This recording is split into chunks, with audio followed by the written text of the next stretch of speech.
வணக்கம் நண்பர்களே, இன்னைக்கு நம்ம எங்கே போயிட்டு இருக்கோம்னு பார்த்தீங்கன்னா நம்ம சிவகங்கை மாவட்டம் பூலாங்குறிச்சி பக்கத்தில் இருக்கக்கூடிய செவ்வூர் ஏவிஎம் பதும மேல்நிலைப் பள்ளிக்கு தான் போயிட்டு இருக்கிறோம்.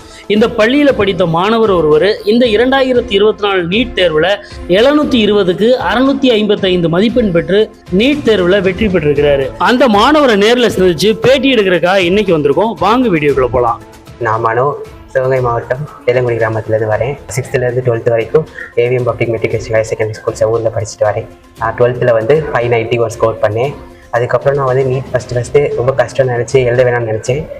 என்னுடைய கரஸ்பாண்டன்ட் சார், பிரின்சிபல் மேம் மற்றும் என்னோட சப்ஜெக்ட் டீச்சருடைய மோட்டிவேஷனால் நான் ஃபஸ்ட்டு நீட் எழுதினேன். இப்போ வந்து நான் 655 ஸ்கோர் பண்ணியிருக்கேன். நான் இந்த மார்க் ஸ்கோர் பண்ணதுக்கு என்னோடய ஸ்கூல், என்னுடைய கரஸ்பாண்டன்ட் சார், பிரின்சிபல் மேம் மற்றும் சப்ஜெக்ட் டீச்சர் தான் முழுக்க காரணம். நான் வந்து 655 மார்க் எடுத்ததுக்கு ரொம்ப பெருமைப்படுறேன். இந்த பெருமை வந்து எங்கள் ஸ்கூலில் மட்டுமே சாரும். என்னுடைய அம்மா வந்து பானுமதி, அவங்க வந்து அப்பா பேர் வந்து பாலதண்டாயுதம். 2